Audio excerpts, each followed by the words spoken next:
মৰমৰ ছাত্ৰ-ছাত্ৰীসকল capsule coaching centre YouTube চেনেললৈ আপোনালোকক আজি পুনৰবাৰ স্বাগতম। আজি আপোনালোকৰ বাবে দশম শ্ৰেণীৰ অসমীয়াত একেবাৰে 100% কমন আহাকে তোমালোকৰ বাবে কিছুমান প্ৰশ্ন উত্তৰ বাছি লৈ আহিছোঁ।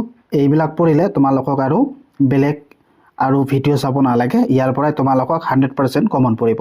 তো অসমীয়া অধ্যায়টো বা অসমীয়া সাবজেক্টটো বা অসমীয়া বিষয়টো তিনিটা ভাগত ভিডিঅ' বনাম বা তিনিটা পাৰ্ট বনাম। তোমালোকে তিনিটা পাৰ্ট চালে তোমালোকে আৰু বেলেগ ভিডিঅ' অসমীয়া বিষয়টোৰ আৰু বেলেগ ভিডিঅ' চাব নালাগে ইউটিউবত। তো আজি তোমালোকৰ বাবে আনিছোঁ গদ্যাংশৰ এইকেইটা পাৰ্টৰ সকলো ইম্পৰ্টেণ্ট প্ৰশ্ন উত্তৰ যিবিলাক তোমালোকৰ পৰীক্ষাত অহা 100% চান্স থাকিব, এইবিলাক প্ৰশ্ন বাছি তোমালোকৰ বাবে লৈ আহিছোঁ। তো কি আছে পাৰ্টকেইটা? উদ্যোগী হওঁ আহা, ভাৰতীয় সংস্কৃতি, অসমৰ জনগোষ্ঠী গাঁথনি আৰু সংস্কৃতি, ইণ্টাৰনেটত তিতা মিঠা, অৰুণিমা সিনহা, অৰণ্য যাত্ৰা আৰু পাৰস্যত এই ভুমুকি। এইকেইটা পাৰ্টৰ সকলো গুৰুত্বপূৰ্ণ প্ৰশ্ন উত্তৰ যিবিলাক তোমাৰ পৰীক্ষাত 100% আহিব, এইবিলাক প্ৰশ্ন উত্তৰ আনিছোঁ। তো তোমালোকে ভিডিঅ'টো স্কিপ নকৰাকৈ লাষ্টলৈকে চাই থাকিবা।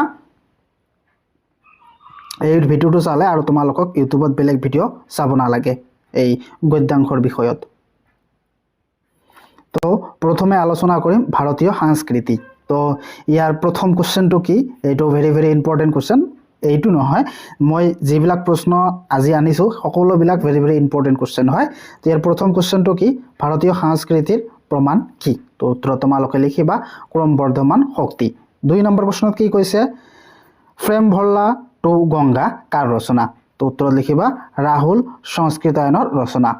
তো তোমালোকৰ ভিডিঅ'টো যিমান পাৰোঁ শৰ্ট কৰিব বিচাৰি আছোঁ। 3 নম্বৰ প্ৰশ্নত কি কৈছে? সৰ্বপল্লী ৰাধাকৃষ্ণ কলীয়া দমনৰ কি আখ্যা দিছে? তো ইয়াৰ উত্তৰত তোমালোকে লিখিবা ৰাধাকৃষ্ণৰ মতে ই অনাৰ্যক আৰ্য সংস্কৃতিৰ পৰা প্ৰকৃতক ধৰ্মী নৃত্য বুলি আখ্যা দিছে। তাৰপিছত 4 নম্বৰ প্ৰশ্নত কি কৈছে? অজন্তাৰ ছবিবোৰত প্ৰকাশ পোৱা ভাৰ বস্তু দুটা কি? তো উত্তৰত তোমালোকে লিখিবা সন্ন্যাস জীৱন আৰু সমূহীয়া জীৱন। তাৰপিছত 5 নম্বৰ প্ৰশ্নত কি কৈছে? গান্ধীজীয়ে নতুন যুগৰ ভাৰতীয় সংস্কৃতিৰ কেনেকুৱা হ'ব লাগে বুলি মত প্ৰকাশ কৰিছে। তো উত্তৰত তোমালোকে লিখিবা সমন্বয়ৰ বস্তু হ'ব লাগে কি? ভাৰতীয় সংস্কৃতিৰ সমন্বয়ৰ বস্তু হ'ব লাগে বুলি মত প্ৰকাশ কৰিছে। তাৰপিছত 6 নম্বৰ প্ৰশ্নত কি কৈছে? সুকুমাৰ কলাৰ ভিতৰত কোনটো শিল্পক স্থায়ী শিল্প বুলি কোৱা হয়? এইটো 2022 চনত আহিছিল আৰু এইবাৰো অহা চান্স আছে। তো ইয়াৰ উত্তৰত তোমালোকে লিখিবা সুকুমাৰ কলাৰ ভিতৰত চিত্ৰশিল্পক স্থায়ী বুলি কোৱা হৈছে। তাৰপিছত 7 নম্বৰ প্ৰশ্নত কি কৈছে? ইছলামীয়া ভাস্কৰ্যৰ মূল সম্পদ কি? তো উত্তৰত তোমালোকে লিখিবা ইছলামীয়া ভাস্কৰ্যৰ মূল গঠনৰ মূলটো কি? গঠনৰ সৰলতা আৰু সূক্ষ্মতা। এইখিনি লিখিলে তোমালোকৰ হৈ যাব। তাৰপিছত 8 নম্বৰত কি কৈছে? কোনটো যুগৰ ভাৰতীয় সংস্কৃতিৰ বিস্তাৰ যুগ বুলিব পাৰি? তো উত্তৰত তোমাৰ এইটো 2020 আৰু 2023 চনত আহিছে আৰু এইবাৰো অহা চান্স আছে, 2026 চনত অহা চান্স আছে। তো উত্তৰত তোমালোকে লিখিবা ভাৰতীয় সংস্কৃতিৰ বিস্তাৰ যুগ বুলিলে বৌদ্ধ ধৰ্ম প্ৰচাৰ যুগক বুজায়। তাৰপিছত 9 নম্বৰ প্ৰশ্নত কি কৈছে? ভাৰতীয় সংস্কৃতিৰ নামৰ প্ৰবন্ধটিৰ লেখক কোন? এইটো তোমালোকে জানা হেম বৰুৱা। তাৰপিছত 10 নম্বৰত কি কৈছে? মধ্য এছিয়াৰ ইতিহাস কোনে ৰচনা কৰিছিল? এইটো 2017 চনত আহিছিল। তো ইয়াৰ উত্তৰত তোমালোকে লিখিবা পণ্ডিত ৰাহুল সংস্কৃতায়ন। তাৰপিছত 11 নম্বৰ প্ৰশ্নত কি কৈছে? ভাৰতৰ দ্বিতীয়গৰাকী ৰাষ্ট্ৰপতি কোন আছিল? তো এইটো 2019 চনত আহিছিল। ইয়াৰ উত্তৰত তোমালোকে লিখিবা সৰ্বপল্লী ৰাধাকৃষ্ণ। তাৰপিছত 12 নম্বৰত কি কৈছিল? শিৱ আৰু শক্তি পূজাৰ মূল ক'ত আৱিষ্কাৰ হৈছিল? তো উত্তৰত তোমালোকে লিখিবা মহেঞ্জোদাৰোত আৱিষ্কাৰ হৈছিল। তাৰপিছত 13 নম্বৰত কি কৈছে? আৰ্টাৰ বিপৰীত পন্থা দুটা কি? নাইবা সাধাৰণতে সকলো আৰ্টাৰ মূলতে দুটা বিপৰীত পন্থাই কাম কৰা দেখা যায়। ইয়াত উল্লেখ কৰা বিপৰীত পন্থা দুটাৰ বিষয়ে লিখা। তো এইটো ভেৰি ইম্পৰ্টেণ্ট কুৱেশ্যন। এইটো 18 আৰু 2024 চনত আহিছিল আৰু এইবাৰো অহা চান্স আছে বহুত। তো ইয়াৰ উত্তৰত তোমালোকে লিখিবা কি? সাধাৰণতে সকলো আৰ্ট বা কলাৰ মূলতে দুটা বিপৰীত পন্থাই কাম কৰা দেখা যায়। ইয়াৰ এটাৰ উদ্দেশ্য কাৰ্য জাকজমকতা সৃষ্টি আন্তৰ উদ্দেশ্য হৈছে সংযম আৰু আৰম্ভহীনতা এটাই সৌন্দৰ্যধৰৰ দৃশ্য প্ৰতিনিধিত্ব কৰে আৰু আত্মতাৰ অনুভূতি স্পৰ্শ কৰে। তাৰপিছত 14 নম্বৰত কি কৈছে সুৰ বস্তুৰ ওপৰত লোক সংস্কৃতিৰ প্ৰভাৱ বুলিলে কি বুজায় এইটো 2023 চনত আহিছিল। তো ইয়াৰ উত্তৰত তোমালোকে লিখিবা সুৰ বস্তুৰ ওপৰত লোক সংস্কৃতিৰ প্ৰভাৱ বুলিলে সংগীতত ভাৱ গম্ভীৰ্যৰ লগতে ঠায়ে ঠায়ে উৰণীয়া ভাৱৰ সংযোগ বুজায়। তো আজি তোমালোকৰ বাবে খুবেই স্পীডত ভিডিঅ'টো বনাই আছোঁ, অলপ ভুল হ'ব পাৰে, তো তোমালোকে ভিডিঅ'টো চাই যাবা। তাৰপিছত ৰচনাধৰ্মীৰ প্ৰশ্ন উত্তৰত 1 নম্বৰত এইটো আহিব পাৰে তোমালোকক এইবাৰ কি আহিব ভাৰতীয় সংস্কৃতিৰ এক বিৰাট সমন্বয়ৰ বস্তু এই কথাষাৰ কিমান দূৰ যুক্তিপূৰ্ণ ভাৰতীয় সংস্কৃতিৰ পাঠ্যৰ আধাৰত বিচাৰ কৰা। তো ৰচনাধৰ্মী প্ৰশ্নবিলাক মই গাই দিলে ভিডিঅ'টো বহুত লম্বা হ'ব বা ভিডিঅ'টো বহুত দীঘল হ'ব, তোমালোকে চাই ল'বা উত্তৰবিলাক। মই লাহে লাহে টানি আছোঁ, তোমালোকে উত্তৰখিনি চাই ল'বা, নিজে নিজে পঢ়ি ল'বা। ভিডিঅ'টো পজ কৰি তোমালোকে উত্তৰখিনি চাই ল'বা। তাৰপিছত 2 নম্বৰত কি কৈছে সভ্যতা আৰু সংস্কৃতি শব্দ দুটাৰ মাজত পাৰ্থক্য বিচাৰ কৰা। এইটো 2018 চনত আহিছিল আৰু এইবাৰ অহা যথেষ্ট চান্স আছে। তো ইয়াৰ উত্তৰত তোমালোকে এনেকৈ লিখিবা। তো উত্তৰবিলাক মই গাই নিদিওঁ, ডাঙৰ উত্তৰবিলাক তোমালোকে নিজে নিজে চাই ল'বা, ভিডিঅ'টো পজ কৰি তোমালোকে চাই ল'ব। তাৰপিছত 4 নম্বৰত কি কৈছে অজন্তাৰ গুহাৰ শিল্পকলাৰ এটি বিৱৰণ দিয়া। এইটো 2020 চনত আহিছিল বা অথবা এনেকৈও আহিব পাৰে অজন্তাৰ ছবিবোৰত কি কি ভাৱ বস্তুৰ প্ৰকাশ পাইছে। তো তোমালোকে উত্তৰত এনেকৈ লিখিবা। তো উত্তৰবিলাক ডাঙৰ উত্তৰবিলাক গাই নিদিওঁ, ভিডিঅ'টো বহুত দীঘল হ'ব, সেইকাৰণে গাই নিদিওঁ। তোমালোকে ভিডিঅ'টো উত্তৰখিনি তোমালোকে বহীত লিখি এবাৰকৈ পঢ়ি ল'লে তোমাৰ মুখস্থ হৈ যাব। তাৰপিছত 5 নম্বৰত কি কৈছে মোগল সম্ৰাট বাবৰৰ আমলত ভাৰতত প্ৰৱেশ কৰা চিত্ৰকলাৰ নতুন ধাৰাটি কেনে আছিল লিখা। তো এইটো 2020 চনত আহিছিল আৰু এইবাৰ অহা চান্স আছে যথেষ্ট। তো তোমালোকক উত্তৰখিনি এনেদৰে লিখি ল'বা। তাৰপিছত 6 নম্বৰত কি কৈছে ব্যাখ্যা কৰা।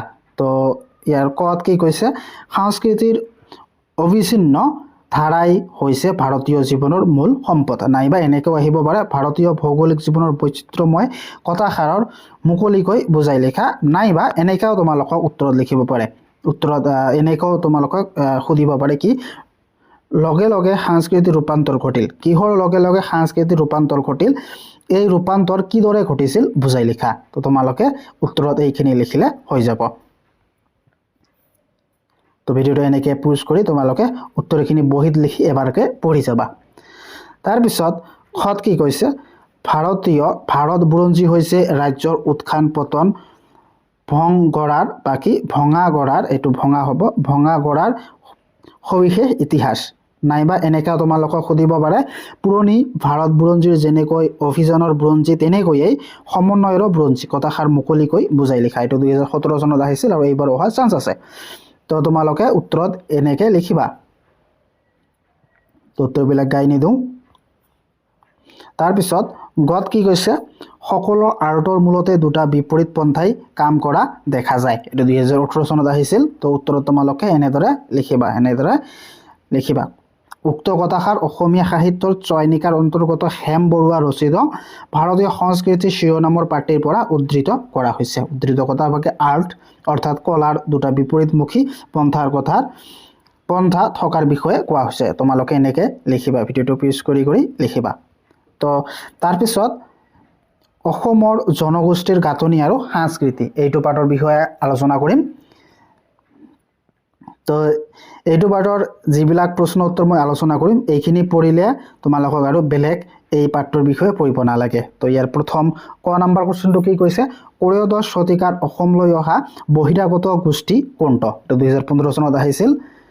তো ইয়াৰ উত্তৰত লিখিবা কি অসমলৈ হুকং উপত্যকা আৰু চীন দেশৰ দক্ষিণ পশ্চিম অঞ্চলৰ পৰা অহা মংগোলীয় গোষ্ঠী, বা তোমালোকে শৰ্টকৈ লিখিলে হৈ যাব মংগোলীয় গোষ্ঠী। তাৰপিছত খত কি কৈছে প্ৰাচীন কালৰ পৰা অসম দেশ কিহৰ বাবে প্ৰসিদ্ধ আছিল। তো উত্তৰত তোমালোকে লিখিবা প্ৰাচীন কালৰ পৰা অসম যাদুবিদ্যা আৰু ইন্দ্ৰজালিক বিদ্যাৰ বাবে প্ৰসিদ্ধ আছিল। তাৰপিছত গত কি কৈছে কাৰ দিনত অসমলৈ ৰেলগাড়ী চলিছিল। তো উত্তৰত তোমালোকে লিখিবা ইংৰাজ ৰাজত্বৰ সময়ত অসমলৈ ৰেলগাড়ী চলিছিল বা আহিছিল। তাৰপিছত ঘত কি কৈছে বৌদ্ধ ধৰ্মৰ মূল মন্ত্ৰ কি, এইটো 2016 চনত আহিছিল। তো ইয়াৰ উত্তৰত তোমালোকে লিখিবা অহিংসা পৰম ধৰ্ম বৌদ্ধ ধৰ্মৰ মূল মন্ত্ৰ আছিল। তাৰপিছত উঙত কি কৈছে আব্দুছ ছাত্তাৰ অসম সাহিত্য সভাৰ কি পদত অধিষ্ঠিত হৈছিল, 2020 চনত আহিছিল আৰু এইবাৰ অহা চান্স আছে। তো ইয়াৰ উত্তৰত তোমালোকে লিখিবা আব্দুছ ছাত্তাৰ অসম সাহিত্য সভাৰ সম্পাদক পদত অধিষ্ঠিত হৈছিল।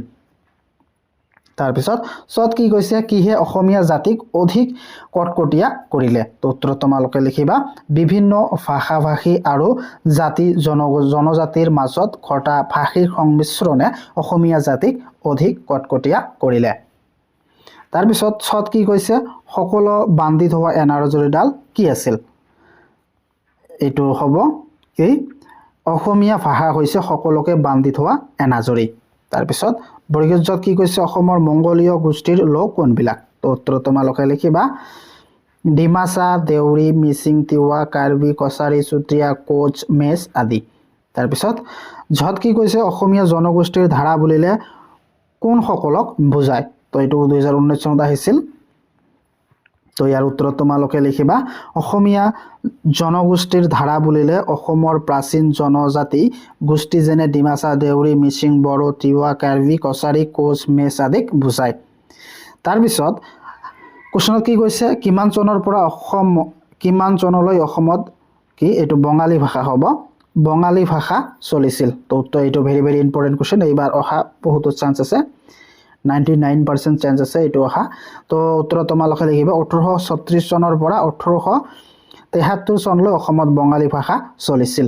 তাৰপিছত তত কি কৈছে চাহ উদ্যোগৰ কৰ্মীসকল কোন, তেওঁলোকে কৰ পৰা অসমলৈ আহিছিল। তো উত্তৰত তোমালোকে লিখিবা অসমৰ চাহ উদ্যোগ কৰ্মীসকল হ'ল মুণ্ডা তেলো ভূমিজ ওৰাং তাঁতী লোহাৰ চাওতাল কুৰ্মী মজহৰ আদি।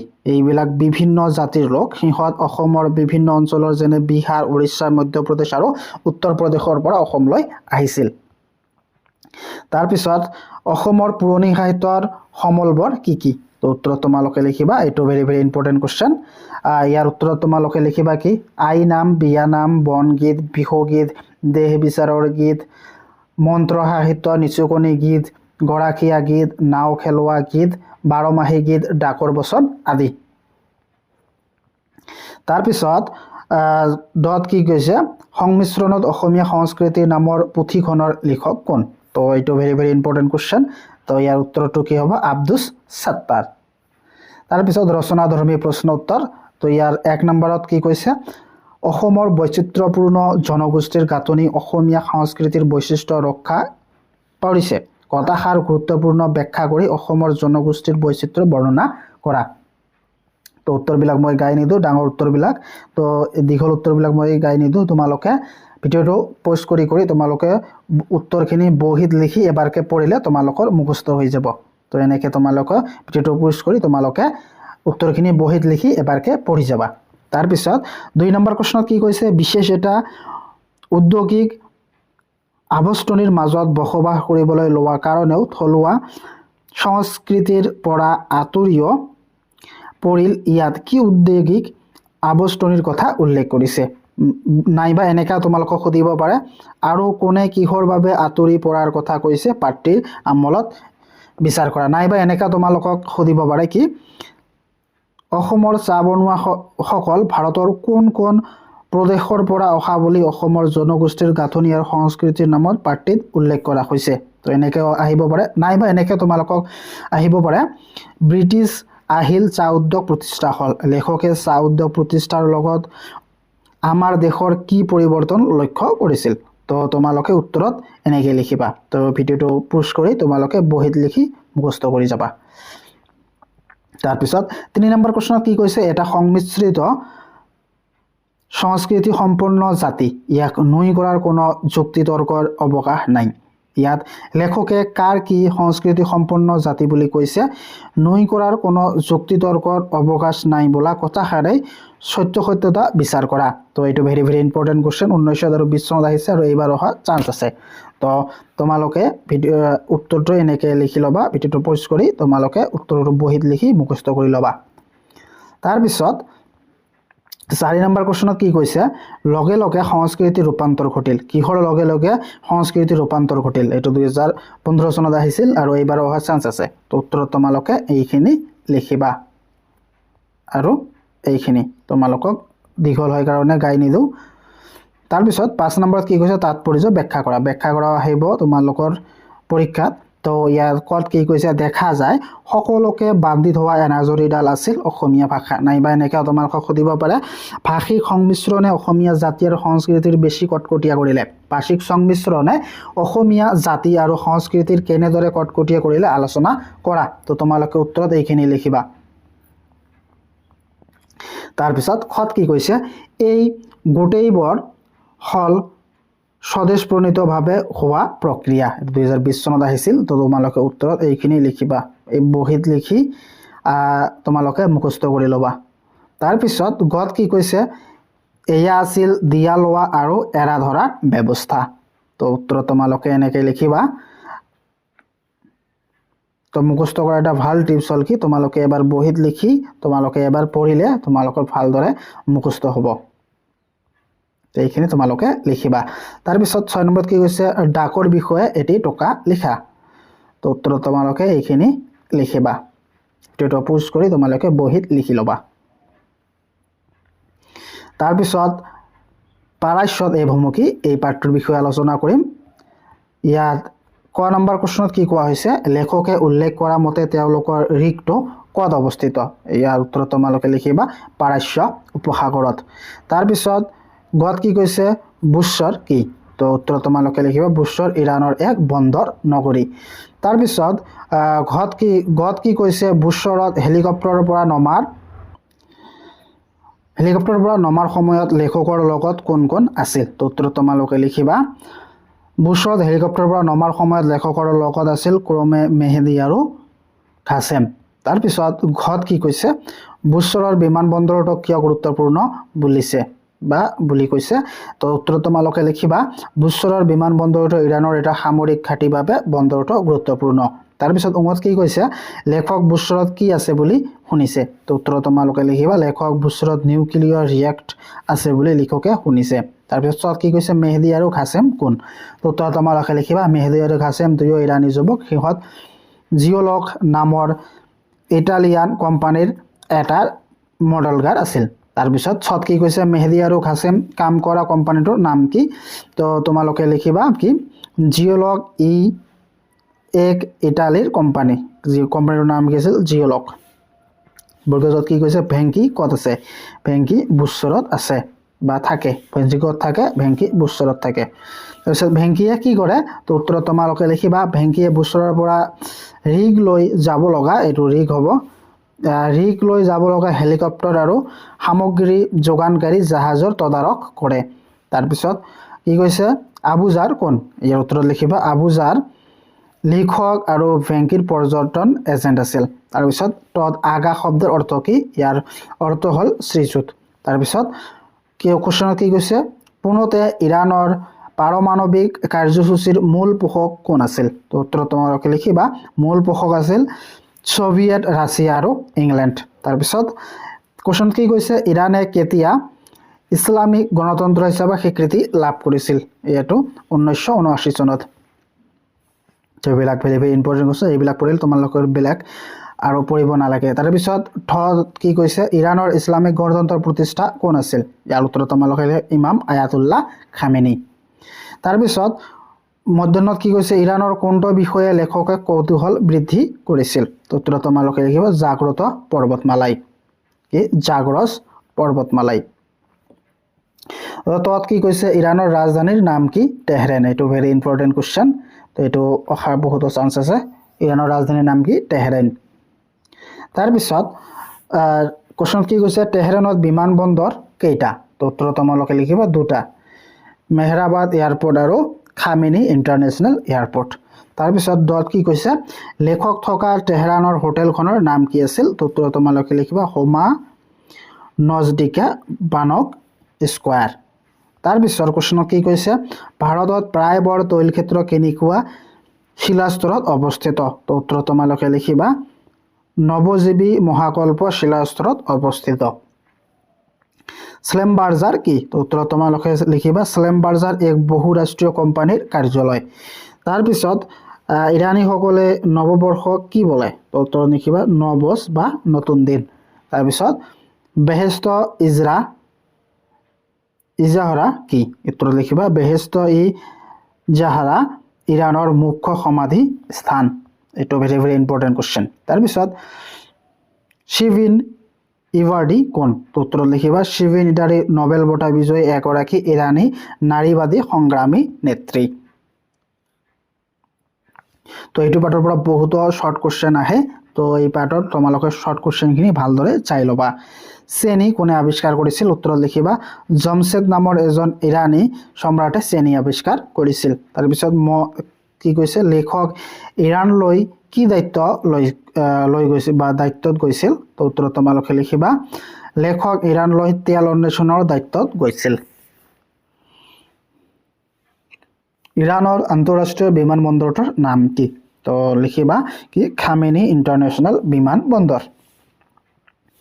কেন্দ্ৰৰ অৰ্থ কি কেন্দ্ৰ শব্দৰ অৰ্থ হৈছে চেনি। টকৰেখা কি উত্তৰ লিখিবা সাগৰ বা হ্ৰদৰ বৃহৎ জলভাগৰ কাষত থকা স্থলভাগক টকৰেখা বুলি কোৱা হয়। তাৰপিছত পোনতে ইৰাণৰ পাৰমাণৱিক কাৰ্যসূচীৰ মূল পোষক কোন আছিল তো উত্তৰ লিখিবা ইংলেণ্ড আৰু ৰাছিয়া। তাৰপিছত ইৰাণৰ ইছলামিক গণতন্ত্ৰৰ প্ৰতিষ্ঠা কোন এইটো লিখিবা ইমাম আয়াতুল্লাহ খামেনি। তাৰপিছত ৰচনাধৰ্মী প্ৰশ্ন উত্তৰ ইয়াৰ 1 নম্বৰত কি কৈছে তেলৰ বাবে চলোৱা খনন কাৰ্যত মডেলিং আহিলাসমূহৰ ভূমিকা লিখা তো এইখিনি তোমালোকে লিখিবা বহিত এইখিনি লিখি ল'বা। তাৰপিছত 2 নম্বৰ কোৱেশ্যন কি কৈছে জাগ্ৰস পৰ্বতমালাৰ বিষয়ে তোমাৰ পাঠ্যপুথিৰ সহায়ত লিখা তো এইখিনি উত্তৰ তোমালোকে এইখিনি বহিত লিখি এবাৰ পঢ়িলে তোমালোকৰ মুখস্থ হৈ যাব। তাৰপিছত 3 নম্বৰ কোৱেশ্যন কি কৈছে তেহৰানৰ প্ৰাকৃতিক অৱস্থা কেনেকুৱা লিখা তো উত্তৰ তোমালোকে এইখিনি লিখি ল'বা। মই উত্তৰবিলাক গাই দিলে ভিডিঅ'টো বহুত দীঘল হ'ব সেইকাৰণে উত্তৰবিলাক গাই নিদিওঁ। তাৰপিছত 4 নম্বৰত কি কৈছে ইৰাণীসকলৰ নৱবৰ্ষৰ উৎসৱৰ বিৱৰণ দিয়া তো তোমালোকে উত্তৰত এইখিনি লিখিবা। তাৰপিছত 5 নম্বৰত কি কৈছে বেহেস্ত জাহাৰাৰ লগত তেহৰানবাসীৰ সম্পৰ্কৰ বিষয়ে লিখা তো উত্তৰ তোমালোকে এইখিনি লিখিবা। তাৰপিছত ইণ্টাৰনেটত তিতা মিঠা এই পাঠৰ বিষয়ে আলোচনা কৰিম। ইয়াৰ 1 নম্বৰ কুৱেশ্যনত কত কি কৈছে দেউতাকে কুঁৱলীক কিয় কম্পিউটাৰ উপহাৰ দিছিল এইটো 2022 চনত আহিছিল আৰু এইবাৰ অহা চান্স আছে তো তোমালোকে উত্তৰ লিখিবা কুঁৱলীয়ে নৱম শ্ৰেণীৰ পৰা প্ৰথম হৈ উত্তীৰ্ণ হোৱা হেতুকে দেউতাকে কুঁৱলীক কম্পিউটাৰ উপহাৰ দিছিল। তাৰপিছত 2 নম্বৰ কুৱেশ্যনত অৰ্থাৎ খত কি কৈছে ইণ্টাৰনেট কি তো উত্তৰ তোমাৰ এইটো ভেৰি ভেৰি ইম্পৰ্টেণ্ট কুৱেশ্যন ভালদৰে পঢ়িবা। ইণ্টাৰনেট হৈছে কম্পিউটাৰ নেটৱৰ্কৰ এক বিশ্বব্যাপী ব্যৱস্থা ইণ্টাৰকানেকশ্যনছ অফ নেটৱৰ্ক শব্দকেইটাৰ প্ৰথম অংশৰ সংযোজন ঘটাই ইণ্টাৰনেট শব্দটি গঠন কৰা হৈছে। তাৰপিছত গত কি কৈছে কুঁৱলীয়ে প্ৰথমে কালৈ ইমেইল কৰিছিল তো উত্তৰ তোমালোকে কুঁৱলীয়ে প্ৰথমে তাইৰ বান্ধৱী শ্বেৰণলৈ ইমেইল কৰিছিল। তাৰপিছত ঘত কি কৈছে পূজাৰ বন্ধত কুঁৱলীয়ে কলৈ যোৱাৰ সিদ্ধান্ত লৈছিল তো উত্তৰ তোমালোকে লিখিবা পূজাৰ বন্ধত কুঁৱলীয়ে দক্ষিণ ভাৰতলৈ যোৱাৰ সিদ্ধান্ত লৈছিল। তাৰপিছত অঙত কি কৈছে ভাইৰাছ কি এইটো very very important questions. Virus শব্দটোৰ সম্পূৰ্ণ ৰূপ হ'ল ভাইটেল ইনফৰমেশ্যন ৰিচোৰ্চ আণ্ডাৰ চিজ ই হ'ল এক ধ্বংসাত্মক অভিপ্ৰায়েৰে প্ৰস্তুত কৰা এক কম্পিউটাৰ প্ৰগ্ৰেম। ই কম্পিউটাৰৰ ফাইলৰ লগত সংযুক্ত হৈ ব্যৱহাৰকাৰীৰ অজ্ঞাতে সেইবোৰৰ নানান বিজুতি ঘটাব পাৰে ইয়াকে ভাইৰাছ বোলে। তাৰপিছত চত কি কৈছে ইণ্টাৰনেটত সঘনাই ব্যৱহৃত হৈ থকা ন জানিবলৈ কুঁৱলীয়ে ক'ত সন্ধান কৰিছিল এইটো ভেৰি ভেৰি ইম্পৰ্টেণ্ট কুৱেশ্যন তো ইয়াৰ উত্তৰত তোমালোকে লিখিবা ইণ্টাৰনেটত ব্যৱহৃত হৈ থকা www জানিবলৈ কুঁৱলীয়ে গুগলত সন্ধান কৰিছিল তাৰপিছত সত কি কৈছে www বা ৱেব কি তো উত্তৰত তোমালোকে লিখিবা www বা ৱেব হৈছে পৃথিৱীব্যাপী সিঁচৰিত হৈ থকা লাখ লাখ কম্পিউটাৰৰ পৰস্পৰ সংলগ্ন তথ্যপাতিৰ এক সমূহীয়া ভাণ্ডাৰ তাৰপিছত কি কৈছে কুঁৱলীৰ অন্তৰংগ বান্ধৱীজনীৰ নাম কি আছিল তোমালোকে উত্তৰত লিখিবা শ্বেৰন তাৰপিছত ৰচনাধৰ্মী প্ৰশ্ন উত্তৰ আৰ 1 নম্বৰত কি কৈছে কুঁৱলীয়ে ইমেইলৰ জৰিয়তে বান্ধৱীসকলৰ পৰা কি কথা জানিব পাৰিলে নাইবা এনেকৈ সুধিব পাৰে ইন্টাৰনেটৰ জৰিয়তে কুঁৱলীয়ে কি নতুন অভিজ্ঞতা আহৰণ কৰিলে তো উত্তৰ তোমালোকে এইখিনি লিখিবা বহিত লিখি তোমালোকে এবাৰ পঢ়িবা তাৰপিছত 2 নম্বৰত কি কৈছে ইন্টাৰনেটৰ মিঠা সুবিধাৰ লগতে তিতা অসুবিধাও আছে কথাষাৰৰ বক্তা কোন ইন্টাৰনেটৰ সুবিধা আৰু অসুবিধাৰ বিষয়ে পাঠৰ আধাৰত বুজাই লিখা এটো ভেৰি ভেৰি ইম্পৰ্টেন্ট কোৱেশ্চনস তো ইয়াৰ উত্তৰ তোমালোকে এনেকৈ লিখিবা ভিডিওটো এবাৰ প্লিজ কৰি তোমালোকে উত্তৰখিনি লিখি লবা তাৰপিছত 3 নম্বৰ কোৱেশ্চন কি কৈছে এটা মুদ্ৰাৰ দুয়োটা পিঠিৰ দৰে ই বিশ্ব ব্ৰহ্মাণ্ডৰ প্ৰতিটো ভৌতিক বস্তুৰে ভাল আৰু বেয়া দুটা দিশ থাকে কথাষাৰৰ কোনে কাক আৰু কিয় কৈছিল তো উত্তৰত এইটো ভেৰি ভেৰি ইম্পৰ্টেন্ট কোৱেশ্চনস তো উত্তৰত তোমালোকে এনেদৰে লিখিবা ভিডিওটো লম্বা হোৱাৰ কাৰণে দীঘল হোৱাৰ কাৰণে মই গাই নিদিওঁ তো তোমালোকে পিউজ কৰি তোমালোকে লিখি লবা তাৰপিছত অৰুণিমা সিনহা নামৰ পাঠটোৰ বিষয়ে তোমালোকৰ বাবে আলোচনা কৰিম এই প্ৰশ্নকেইটা পঢ়িলে তোমালোকে আৰু বেলেগ প্ৰশ্ন উত্তৰ পঢ়িব নালাগে তো তোমালোকে এইখিনি ভালদৰে পঢ়ি বহিত লিখি ভালদৰে মুখস্থ কৰি ললে আৰু বেলেগ ভিডিও চাব নালাগে এইটো মই গ্যাৰান্টি দি আছো তাৰপিছত ইয়াৰ এক ক নম্বৰ কোৱেশ্চন কি কৈছে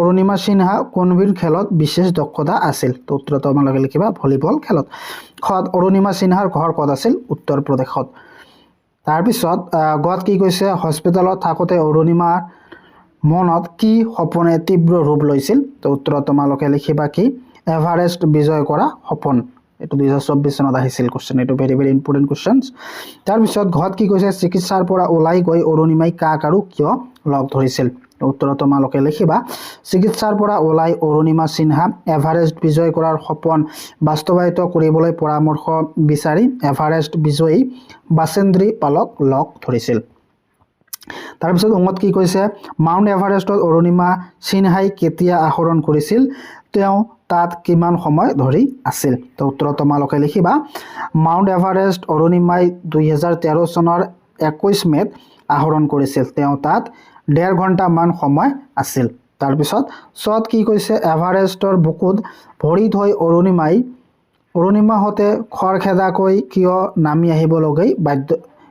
আহিবলৈ বাধ্য হৈছিল 2024 চনত আহিছিল তো ইয়াৰ উত্তৰ তোমালোকে লিখিবা অৰুণিমা সিনহাহতে মাউণ্ট এভাৰেষ্টত বগাওতে শেৰপাঞ্চনে সকীয়াই দিছিল যে যিকোনো মুহূৰ্ততে অক্সিজেন শেষ হৈ যাব পাৰে সেয়ে অৰুণিমাহতে এভাৰেষ্টৰ বুকুত ভৰি থৈয়ে খৰখেদাকৈ নামি আহিবলৈ বাধ্য হৈছিল তাৰপিছত সত কি কৈছে ইমানখিনি আহি আৰু উভতি যোৱাৰ প্ৰশ্ন নুঠে যি হয় দেখা যাব কথাষাৰৰ বক্তা কোন তো উত্তৰ তোমালোকে লিখিবা অৰুণিমা সিনহা তাৰপিছত বৰ্গজত কি কৈছে আটাইৰে মুখবোৰ শুকাই টেমি যেন হৈছে কি কাৰণৰ মুখবোৰ শুকাই টেমি যেন হৈছে এটো 2024 চনত আহিছিল এইটো কোশ্চেন তো তোমালোকে ইয়াৰ উত্তৰ লিখিবা লক্ষ্ণৌৰ পৰা দিল্লী অভিমুখে যোৱা অৰুণিমা যাত্ৰী হিচাপে যোৱা ৰেলৰ এটা ডবাত কেইজনমান ডকাইতেই ভাবি ধমকি দিয়াত সেই ডবাখনৰ সকলো যাত্ৰীৰ মুখবোৰ শুকাই টেমি যেন হৈছে বুলি লেখকে কৈছে তাৰপিছত কোশ্চেন কি কৈছে ডক্টৰ জয়শ্ৰী গোস্বামীয়ে ৰচনা কৰা কিশোৰৰ উপযোগী দুটা গ্ৰন্থৰ নাম লেখা তো উত্তৰ তোমালোকে লিখিবা চেমনিয়াৰ বিশ্ব সাহিত্য আৰু বিশ্বৰ শ্ৰেষ্ঠ সাধু এইটো বহুত ইম্পৰ্টেন্ট হ'ব তোমালোকে ভালদৰে পঢ়িবা তাৰপিছত ৰচনাধৰ্মী প্ৰশ্ন উত্তৰত 1 নম্বৰত কি কৈছে অৰুণিমা সপোন পূৰণ কৰাৰ ক্ষেত্ৰত বাসেন্দ্ৰী পালে কেনেদৰে সহায় কৰিছিল তো উত্তৰটো গাই নিদিওঁ, বহুত দীঘল উত্তৰ, তোমালোকে ভিডিঅ'টো পজ কৰি বহীত লিখি মুখস্থ কৰি ল'বা। তাৰপিছত 2 নম্বৰ প্ৰশ্নত কি কৈছে, অৰুণিমা সিনহাৰ এভাৰেষ্টৰ অভিযানৰ বৰ্ণনা কৰা। তো এইটো 2024 চনত আহিছিল, ভেৰি ভেৰি ইম্পৰ্টেণ্ট কুৱেশ্যন, এইটো তোমালোকে ভালদৰে বহীত লিখি তোমালোকে মুখস্থ কৰি ল'বা। তাৰপিছত 3 নম্বৰ কুৱেশ্যনত কি কৈছে, একোগৰাকী ব্যক্তিয়ে নিজৰ প্ৰতিভাৰে জাতীয় জীৱনত জিলিকি উঠে, আন সহস্ৰজনৰ বাবে আশা আৰু প্ৰেৰণাৰ বাতৰা কৰি আনে। কথাষাৰৰ যুক্তিযুক্ততা অৰুণিমা সিনহাৰ জীৱনৰ আধাৰত বুজাই লিখা। এইটো ভেৰি ভেৰি ইম্পৰ্টেণ্ট কুৱেশ্যন, 2020 চনতো আহিছিল আৰু 2023 চনতো আহিছিল। তো উত্তৰটো গাই নিদিওঁ, বহুত দীঘল হ'ব ভিডিঅ'টো, তো তোমালোকে বহীতে লিখি ভালদৰে মুখস্থ কৰি ল'বা। তাৰপিছত অৰণ্য যাত্ৰাৰ বিষয়ে আলোচনা কৰিম। তো ইয়াৰ কোৱাত কি কৈছে, বিদ্যালয়ৰ 8ম আৰু 9ম শ্ৰেণীৰ শিক্ষাৰ্থীসকলক কোনখন অৰণ্যলৈ নিয়াৰ সিদ্ধান্ত লোৱা হৈছিল। তো উত্তৰত তোমালোকে লিখিবা কাজিৰঙা অৰণ্যলৈ নিয়াৰ সিদ্ধান্ত লোৱা হৈছিল। তাৰপিছত খত কি কৈছে, পল আৰু পাহি কোনে কোন শ্ৰেণীত পঢ়ে। এইটো পঢ়ে বানানটো ভুল হৈ আছে, তো উত্তৰত তোমালোকে লিখিবা পল 9ম শ্ৰেণীত আৰু পাহি 8ম শ্ৰেণীত।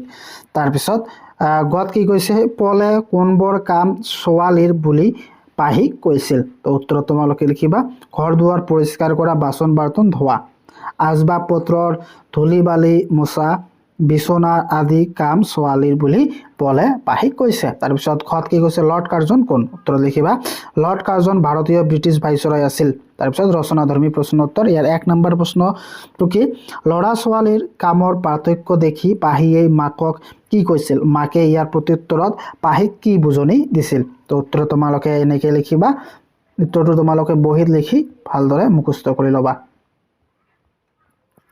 তাৰপিছত 2 নম্বৰ প্ৰশ্নত কি কৈছে, প্ৰকৃতিৰ কোনবোৰ সুন্দৰ নিয়মেই পাহিক আকৃষ্ট কৰে। তো উত্তৰত তোমালোকে এইখিনি লিখিবা, বহীত লিখি মুখস্থ কৰি ল'বা। তাৰপিছত 3 নম্বৰ প্ৰশ্নত কি কৈছে, কাজিৰঙালৈ যাবলৈ ওলাওঁতে পাহি আৰু পলক মাক আৰু দেউতাকে কি উপদেশ দিছিল। তো উত্তৰত তোমালোকে এইখিনি লিখি বা এইখিনি বহীত লিখি তোমালোকে মুখস্থ কৰি ল'বা। তাৰপিছত 3 নম্বৰত কি কৈছে, কামত ল'ৰা ছোৱালী বুলি ভাগ নাই, যেনেকৈ কাম ভাগ কৰি দিছ তেনেকৈয়ে কৰা। এই কথাষাৰৰ বক্তা কোন, তেওঁ কিয় এই কথাষাৰ ক'বলগীয়া হৈছিল, অতি গুৰি মাৰি লিখা। তো এইটো ভেৰি ভেৰি ইম্পৰ্টেণ্ট কুৱেশ্যন, 2020 আৰু 2023 চনত আহিছিল। তো উত্তৰত তোমালোকে এইখিনি বহীত লিখি মুখস্থ কৰি ল'বা, এইখিনি লিখি মুখস্থ কৰি ল'বা। 5 নম্বৰ কি কৈছে, মহিচন্দ্ৰ মিৰি কোন, কাজিৰঙাক বিশ্ব দৰবাৰত চিনাকি কৰাই দিবলৈ তেওঁ কেনে ভূমিকা লৈছিল। তো উত্তৰত তোমালোকে এইখিনি লিখি মুখস্থ কৰি ল'বা। তাৰপিছত 6 নম্বৰ কি কৈছে, নিগনি চিকাৰী প্ৰকৃত নাম কি, তেওঁ কাক প্ৰথমে কাজিৰঙাৰ গড় দেখুৱাইছিল। তো উত্তৰত তোমালোকে এইখিনি লিখি মুখস্থ কৰি ল'বা।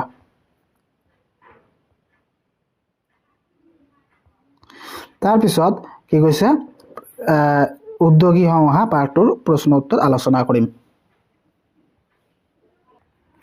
তাৰপিছত পাঠটো আমি আলোচনা কৰিম উদ্যোগী সমাহা। তো ইয়াৰ ক নম্বৰ কুৱেশ্যন কি কৈছে, 10ম শ্ৰেণীৰ শ্ৰেণী কোঠাত সমোৱা শ্ৰেণী শিক্ষকগৰাকীৰ নাম কি।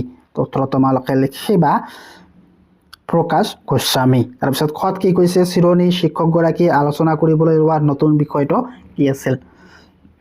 তো উত্তৰত তোমালোকে লিখিবা শ্ৰেণী শিক্ষকগৰাকীয়ে আলোচনা কৰিবলৈ লোৱা নতুন বিষয়টো আছিল এজন ব্যক্তিয়ে কেনেকৈ নিজকে এজন উদ্যোগী ব্যক্তি বুলি বা ব্যক্তি হিচাপে গঢ়ি তুলিব পাৰে। তাৰপিছত গত কি কৈছে, এজন উদ্যোগী, এইটো উদ্যোগী হ'ব,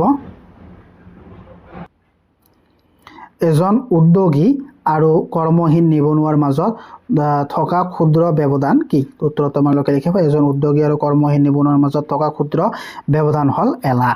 তাৰপিছত ঘত কি কৈছে, এজন সফল উদ্যোগী হ'বলৈ কি কি গুণৰ প্ৰয়োজন হয়। তো উত্তৰত তোমালোকে লিখিবা, এইটো 2024 চনত আহিছিল, এইটো 2024 চনত আহিছিল।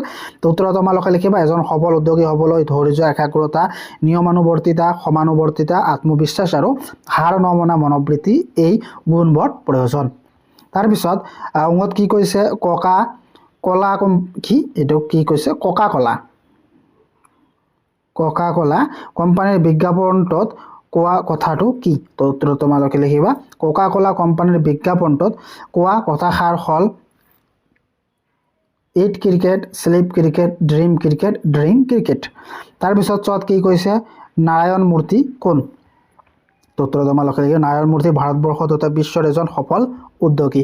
তাৰ পিছৰ প্ৰশ্নত কি কৈছে বিজিতে চাৰক উদ্যোগী সম্পৰ্কে কি কৈছিল। তো উত্তৰত তোমালোকে লিখিবা বিজিতে চাৰক উদ্যোগী সম্পৰ্কে কৈছিল যে উদ্যোগীসকল হ'ল এনে ব্যক্তি যিয়ে নিজৰ ব্যৱসায় বা উদ্যোগ আৰম্ভ কৰি কোনো বস্তু বা সেৱা বিক্ৰী কৰি নিজৰ জীৱিকা উলিওৱাৰ লগতে আনকো কৰ্মসংস্থাপন দিবলৈ সক্ষম হয়। তাৰপিছত বৰ্গজত কি কৈছে প্ৰথম অৱস্থাত উদ্যোগী কি কৰিবলৈ সাজু থাকিব লাগিব। তো উত্তৰত তোমালোকে লিখিবা প্ৰথম অৱস্থাত এজন উদ্যোগী জোতা চিলাইৰ পৰা চণ্ডী পাঠ সকলো কৰিবলৈ সাজু থাকিব লাগিব।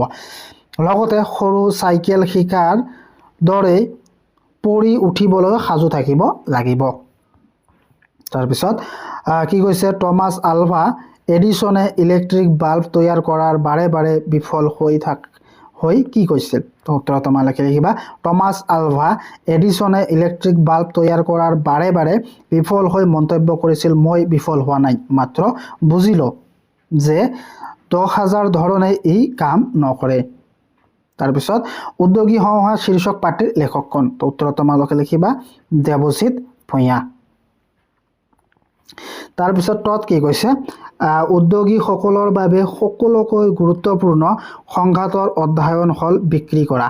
বস্তু এটা বনোৱাটো সহজ হ'লেও বজাৰত নতুন বস্তু এটা বিক্ৰী কৰা সহজ নহয়। কথাষাৰ বক্তা কোন। তো ইয়াৰ বক্তা হ'ল গোস্বামী কি প্ৰকাশ গোস্বামী। তাৰপিছত কি কৈছে দশম শ্ৰেণীৰ শ্ৰেণী কোঠাত সোমোৱা শ্ৰেণী শিক্ষকগৰাকীৰ নাম কি প্ৰকাশ গোস্বামী। তাৰপিছত ৰচনাধৰ্মী প্ৰশ্ন উত্তৰ। ইয়াৰ ক নম্বৰ প্ৰশ্নটো কি উদ্যোগী পুৰুষ সিংহৰ সমান এলেহুৱা কাপুৰুষৰ নিচান শিক্ষকগৰাকীয়ে কিয় এনেদৰে ক'লে বুজাই লিখা। এইটো 2024 চনত আহিছিল। তো তোমালোকে উত্তৰত এইখিনি লিখিবা। মই উত্তৰটো গাই নিদিওঁ, গাই দিলে ভিডিঅ'টো লম্বা হ'ব বা দীঘল হ'ব, তোমালোকে নাচাবা তেতিয়া। তো তোমালোকে উত্তৰটো বহীত লিখি মুখস্থ কৰি ল'বা। তাৰপিছত খত কি কৈছে সফল উদ্যোগী হ'বলৈ কিয় কঠিন। তো উত্তৰত তোমালোকে এইখিনি লিখি বহীত লিখি তোমালোকে মুখস্থ কৰি ল'বা। তাৰপিছত গত কি কৈছে এজন উদ্যোগী হ'বলৈ যোৱাটো চাইকেল চলাবলৈ শিকাৰ দৰে একক প্ৰচেষ্টা কৰা কাম বুলি শিক্ষকগৰাকীয়ে কিয় কৈছিল বুজাই লিখা। তো উত্তৰত তোমালোকে এইখিনি লিখি ল'বা, বহীত লিখি তোমালোকে মুখস্থ কৰি ল'বা। তাৰপিছত ঘত কি কৈছে উদ্যোগী কোনসকল ব্যক্তিক কোৱা হয় বুজাই লিখা। তো উত্তৰত তোমালোকে এইখিনি বহীত লিখি মুখস্থ কৰি ল'বা। তাৰপিছত উঙত কি কৈছে এনফিল্ডিছ কোম্পানীৰ প্ৰতিষ্ঠাপক কোন।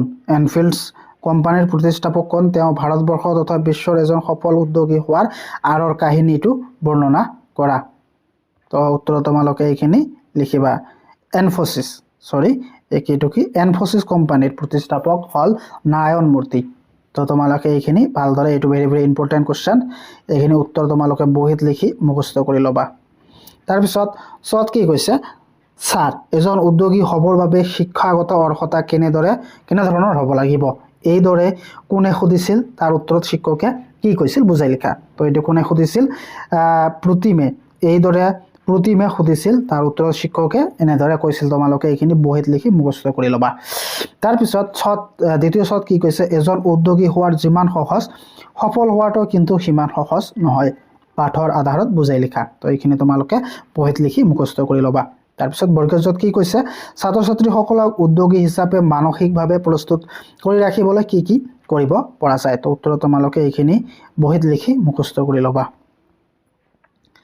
তো ধন্যবাদ থাকিল তো আপোনালোকক। আৰু যদি এই ভিডিঅ'টোৰ তোমালোকক PDF লাগে তেনেহ'লে মোৰ কমেণ্ট বক্সত ইনষ্টাগ্ৰামৰ লিংক থাকিব। মোক ইনষ্টাগ্ৰামত ফ'ল' কৰি তোমালোকে হোৱাটছএপত এটা মেছেজ দিলে মই তোমালোকক হোৱাটছএপত PDF শ্বেয়াৰ কৰি দিম।